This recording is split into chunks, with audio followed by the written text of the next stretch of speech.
Now from the top, basically, why do we use the side wheel? What is the side wheel? Side wheel is just a square of paper or tin foil sitting atop a sharp object. I recommend a needle. You have seen me use pens and things.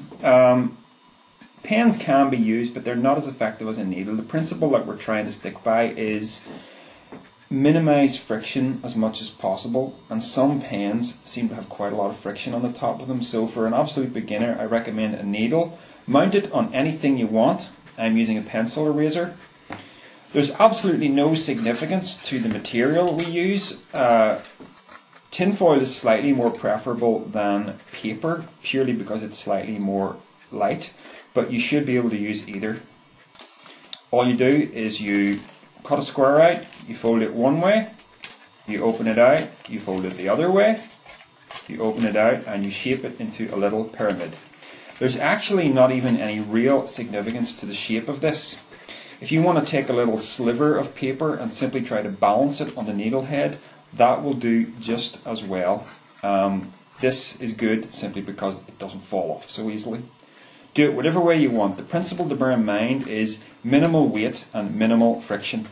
We're trying to see, is there the slightest psychic force, for want of a better word, that's operating? Is there the slightest thing that's unexplainable by the conventional forces of heat, the flow of air, magnetism, static electricity? Is there something going on that's weird?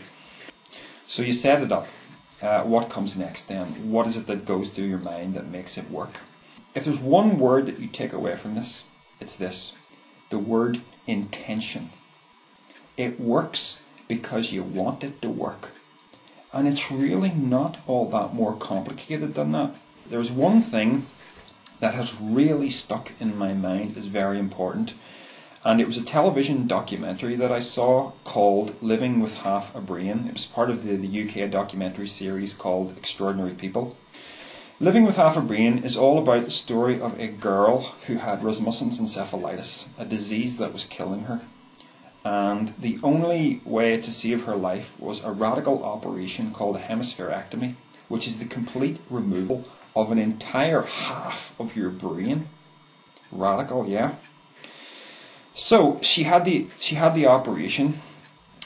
Now what happens when you get the right hand side of your brain removed is that the left hand side of your body becomes paralyzed. Likewise, if you get the left hemisphere removed, the right hand side of your body becomes paralyzed. That's just the way it works.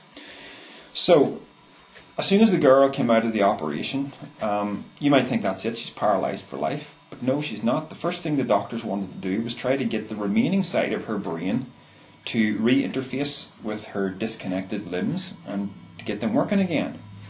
Now, the documentary didn't even pause to consider what was going on here, but I was sitting there thinking, hold on a minute, hold on. This side of the girl's body, the connection that it has with her brain, it's gone. It's completely gone because that side of the brain is gone. It's physically gone. Now, you'd think that's it. You could never move again. But somehow, this little 5-year-old girl, or whatever age she was able to retrain her limbs to work again to a limited extent. You know? How did she do it? And the answer is this: she did it because she wanted to do it. She did it with conscious intention. Right? And I think it was able to happen because we have a thing called the subconscious mind. And it seems to be, it's this murky area, you know, and we think of it as maybe like a layer underneath our conscious mind. You know, this murky area that seems to know an awful lot more than we know, which is how this girl was able to reconnect her nerves. And my suspicion is not that the subconscious mind is like this layer. It's kind of like the subconscious mind is this vastly more powerful version of you that exists just outside of conscious awareness. Now, when I use that term conscious awareness, what I'm really meaning is 5 sensory this world awareness.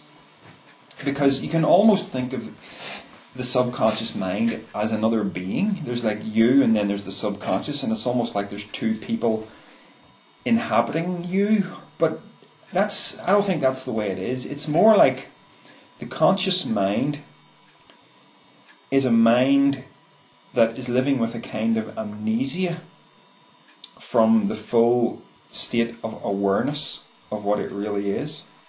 It's like you're locked into 5 sensory awareness.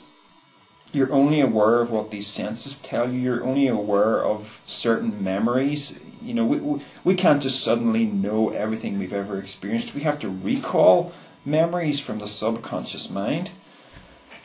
We're living in a state of disconnection from the full magnitude of what we are. So the main question that we're concerned with in this video is, how do you get telekinesis to work? You tell your subconscious mind that you want it to work. Now the way that I do it, and there are probably many ways to do it, but the way that I do it is, right before I do telekinesis, I close my eyes, I relax as much as possible, and I visualize very, very clearly the psi wheel spinning. And I'd be careful to picture the direction that I want it to spin as well. Now, after I reinforce that for several seconds, and then I open my eyes and I simply watch. I turn myself into observer. I don't try to do some kind of fancy mental pushing or anything. It's not conscious mind to psi wheel. It's conscious mind to unconscious mind, and then you just let the unconscious mind take over. Now, here's the thing. Here's why this actually does really make sense, because we're still locked into this view. Hang on a minute, that can't happen. You know, I'm me over here. That's the psi wheel over there. How can this happen? There is a distance between us. Well, in a previous video, I described how we are perceivers. We are consciousness, and that consciousness is a 5-sense perceiver.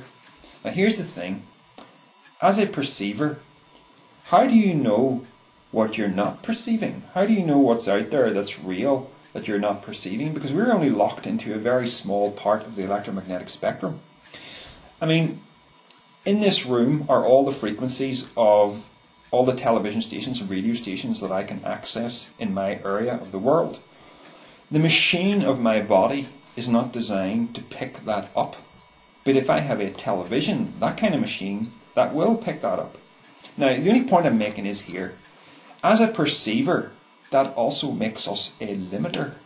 We simply have no idea what exists out there that we are not perceiving. But here's the thing. The unconscious mind, or the subconscious mind, whatever you want to call it, it knows more than the conscious mind. So it will go about doing its business. You don't have to consciously concern yourself with what forces are making telekinesis work. Now, in practice, I have found that it does seem to benefit you to keep your hand quite close to the psi wheel. I would ask you to resist moving your hand about. I see a lot of people doing psi wheel demonstrations and they're moving their hand about. I would advise you to resist doing it that way, purely because it makes your demonstration much less impressive, and it really does create air currents, which is not something you want to happen. Okay, keep your hand very, very still when you're doing it. So whatever forces are in play that the subconscious mind is taking care of, they seem to work better when your hand is near it, or when any part of your body is near it. But I've also had the experience of it working from quite a distance, from maybe as far as 10 or 15 feet away. But I feel that I need to do more testing on that, if I'm honest. Now, if you try telekinesis and it doesn't work first time, you shouldn't be too concerned. This is exactly the same as, you know, when you're born and you have your limbs for the first time. Infants cannot walk until they learn to walk. They can look at a grown-up walking, they can see they have their own legs, but it takes a long time for them to learn how to use them. It's exactly the same with telekinesis. You just have to keep persisting until it starts to happen. So, in short, telekinesis works simply because there is far more to you than you think there is. And there is very little you need to do to make it work, just like there is very little a 5-year-old girl needs to do to cure her own paralysis. The angle I'm coming at this from is that telekinesis isn't actually paranormal. Telekinesis is using very real forces that are simply not yet understood. or perceived. I don't think there is such a thing as the paranormal, really, or the miraculous. I just think that there's vastly more going on than we yet understand. And when we start to understand things, the apparently paranormal then becomes normal. But from the point of view of people who don't believe in this stuff and who debunk this kind of stuff, or who try to, all I can say is, from that perspective, there's something weird going on. But it's not paranormal. It's just not understood.